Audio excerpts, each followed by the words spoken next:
फिर ये किसी देवता की घटना मान, और क्या मानेगा तू, और रुपए आकाश से बरसेंगे।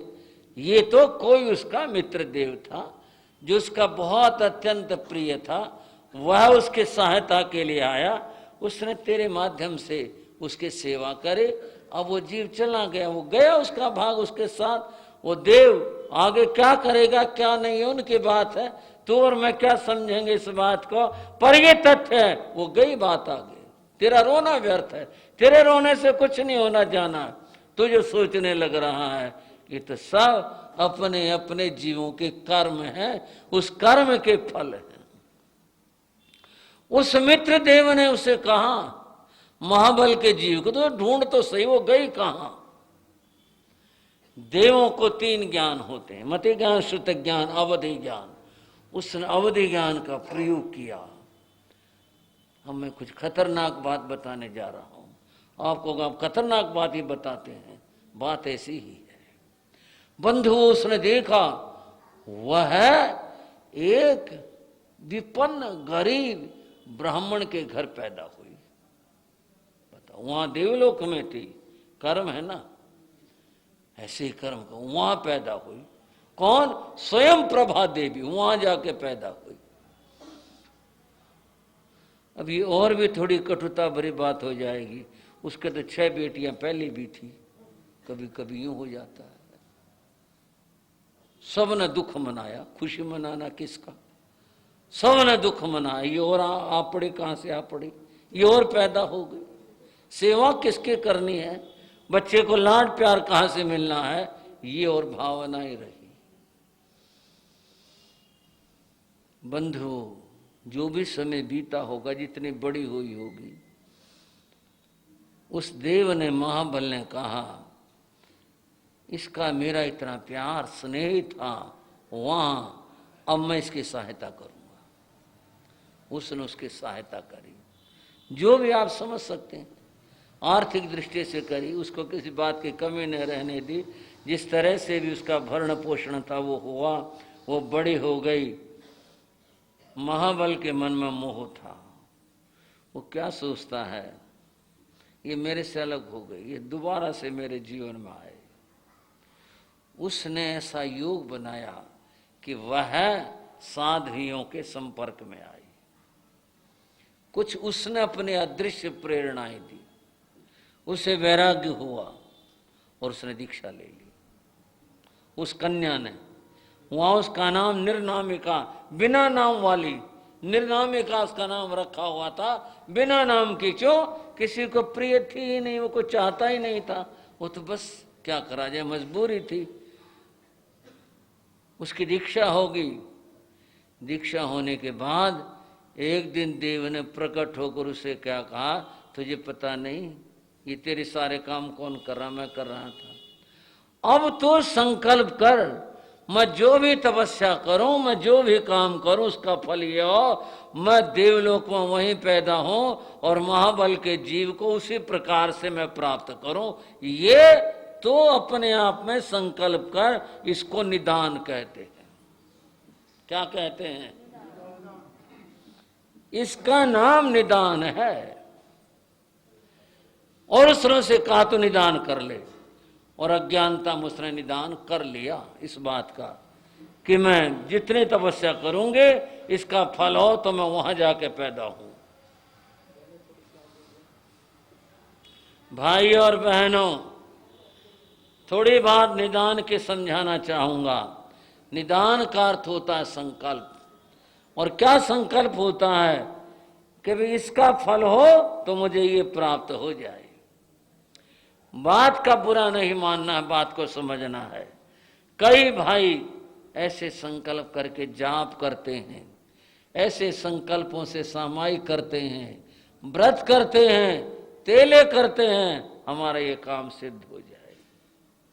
मैं आप सबको समझाना, बताना चाहता हूं ये मामला कैसा है निदान का और क्या है। एक छोटा बच्चा था, बाजार में गया और एक रेहड़ी के ऊपर एक टॉफियां बेचने वाला ढेर लगाए हुए जा रहा था। बच्चे ने उस रेहड़ी वाले से कहा, टॉफी दे दो। लाओ पैसे, पैसे ला, पैसे तो नहीं है, टॉफी दे दो, ऐसे नहीं मिला करे टॉफी, पैसे लाओ घर से फिर मिलेंगी टॉफी। उस बच्ची की उंगली में अंगूठी थी, पहना दी, लाड़ में लोग पहना देते हैं। जबकि मैं हमेशा कहता हूं बच्चों का आभूषण नहीं पहनाने चाहिए।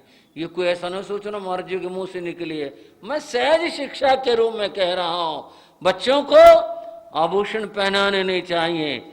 इसका मतलब उनको खतरों में डाल रहे हैं। बहनों को भी ठीक है, आप सुखी समृद्ध सब कुछ हो, अच्छी बात है, लेकिन प्रदर्शन नहीं करने चाहिए। बाजारों में ये प्रदर्शन करते नहीं जाना चाहिए। विवेक रखो, ख्याल रखो। ये बात मैं आशीर्वाद के रूप में कह रहा हूं और किसी रूप में नहीं कह रहा। इस बात का सबको ख्याल रखना चाहिए। रेड़े वाले की नजर पड़ी, इसकी उंगली में अंगूठी है। वो रेड़े वाला बोला ये वाली दे दे मेरे को, फिर मैं टॉफी दे दूंगा। और बच्चे को क्या पता इस अंगूठी का मूल क्या है। उसने तो तर्क लो, वो दे दी, उसे मुट्ठी भर के टॉफियां दे दी। वो तो खुश हो गया, उछलता हुआ टॉफियां लेकर वह तो घर की ओर चल पड़ा। आया, माँ ने पूछा इधर टॉफी कहां से लाया? बोले रेडी वाले भैया ने दी हैं। कितने पैसे की लाया? पैसे की नहीं, और वो ये थी ना, ये दिया है मैं, उसके बदले मिली है। मां ने उसको एक थप्पड़ मारा, पागल कहेंगे, ऐसे काम क्या करें। बच्चा तो यूं खुश है, उसे टॉफियां मिल गई। अब मैं आपसे पूछूं, उसने नुकसान का काम करा, फायदे का काम करा? नुकसान का किया ना। कोई व्यक्ति अपने सामायिक दे करके दुनिया के काम की कल्पना करे, व्रत कह करके कर करके दुनिया की कल्पना करे, तेने जैसी तपस्या करके दुनिया की कामना करे, उस बच्चे जैसा है। अब कैसा है आप समझ सकते हो। अंगूठी देकर टॉफियां ले आया, इतने बड़ी, जिसका फल इतना बड़ा होना है, बहुत कुछ मिलना है समय के ऊपर, उसके बदले में एक जरा सी चीज ले आए। कभी निदान नहीं करना चाहिए, संकल्प नहीं करना चाहिए किसके बदले में मुझे ये चीज प्राप्त हो जाए। कभी ऐसा मत सोचो। जो कुछ करो आत्म कल्याण के लिए करो। श्रावको श्राविकाओ, ध्यान रखना, ख्याल रखना, जो भी करना है नमोकार का जाप, सामायिक संवर और व्रत उपवास आत्म कल्याण के लिए करो, संसार की कामना से मत करो, कभी मत करो। उस निर्नामिका ने ये संकल्प कर लिया। अब कैसे क्या कहूं, ये था तो उसका ज्ञान। उसने उस देवलोक में जाने के लिए संकल्प कर लिया। उसे जाना चाहिए था मुक्ति की ओर, गाड़ी उधर मुड़ गई। जीवन पूर्ण करके वो उसी देवलोक में चली गई और वहां उत्पन्न भी हो गई। इस कथा में ये बताया गया, इन संकल्पों से हमेशा इस प्रकार की सोच से, ऐसे संकल्पों से जीव को नुकसान होता है, लाभ नहीं होता है। लाभ तो आत्म निर्जरा उसके द्वारा होता है, कर्म निर्जरा से होता है, आत्म शुद्धि से होता है। अब और करें बात। वहां रहते रहे रहते रहे रहते रहे, संसार है फिर कर्म रहते रहे। इस बार महाबल की आयु पूरी होगी, स्वयं प्रभा रहेगी। पहले तो क्या हुआ था, पहले तो महाबल का जीव रह गया, स्वयं प्रभा धरती पर आ गई। और इस बार और उल्टा काम हो गया, वो वहां रह गए और महाबल का जीव यहां धरा के ऊपर आ गया। उसके मन में मोह भाव था। ये मोह भाव जीव के लिए बंधन है। ये मोह भाव जीव को मुक्ति की ओर जाने नहीं देता। जिस किसी के भी जीवन के अंदर यह घटित होता है, इसी प्रकार से हुआ करता है। बंधुओं, यहाँ भूतल पर आ करके एक राज परिवार में तो जन्म हुआ, ये तो बात ठीक है। और उसके बाद में उसके अनंतर जो मुक्ति वाली बात थी वो तो अभी पीछे पीछे रहती जाती है, घटित होती जाती है। इस तरह समय और आगे सरकता गया। राज परिवार में जन्म हुआ, राजकुमार के रूप में जन्म हुआ, तो यहाँ उनका नाम वज्रजंग रखा गया। राज सुख भोगा पाया और फिर यहाँ भी साधु जीवन आ गया। अच्छी बात हुई है, साधु जीवन आया, मोह के तार टूटे, कुछ आगे बढ़े, देवलोक में जन्म हुआ। फिर ललितांग नाम के देव ये बने, यहाँ के देव सुख भोगे। अब मैंने कुछ थोड़ा सा आगे और जल्दी में आगे जाना है। बंधुओं, छठा जन्म पूर्ण करके सातवें जन्म के अंदर ये युगलिया भाव लेते हैं। आठवें भाव में फिर ये स्वधर्म देवलोक में जाते हैं। अब मैं थोड़ी शीघ्रता कर रहा हूं, क्योंकि हमने ऋषभ देव कथा जो बड़ी विस्तृत कथा है उसकी चर्चा करनी है। 9वां जन्म आया, बड़ा अद्भुत जन्म है, मनुष्य भव पाया, 9वां जन्म है। बंधुओं, यहां उनका जन्म एक वैद्य परिवार में हुआ, जिसके पिता वैद्य का काम करते थे।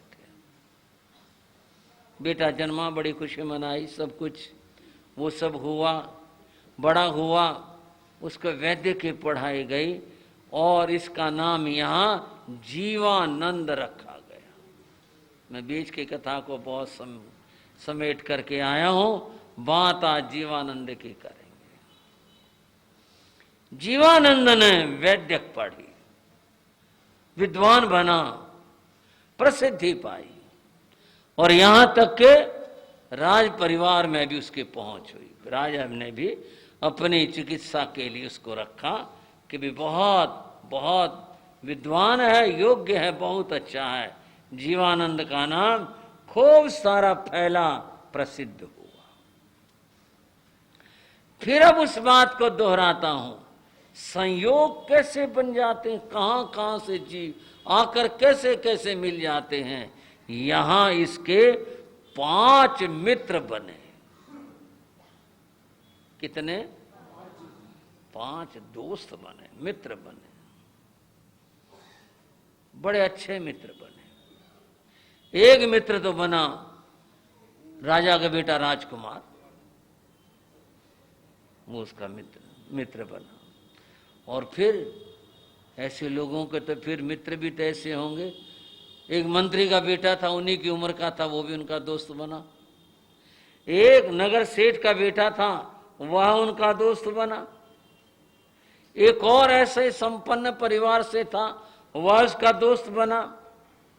बंधुओं, एक और दोस्त बना, नाम है जीवानंद वैद्य है, महीधर राजपुत्र है, सुबुद्धे मंत्री पुत्र है, पूर्णभद्र श्रेष्ठ पुत्र है, गुणाकर एक और धनी परिवार का पुत्र है।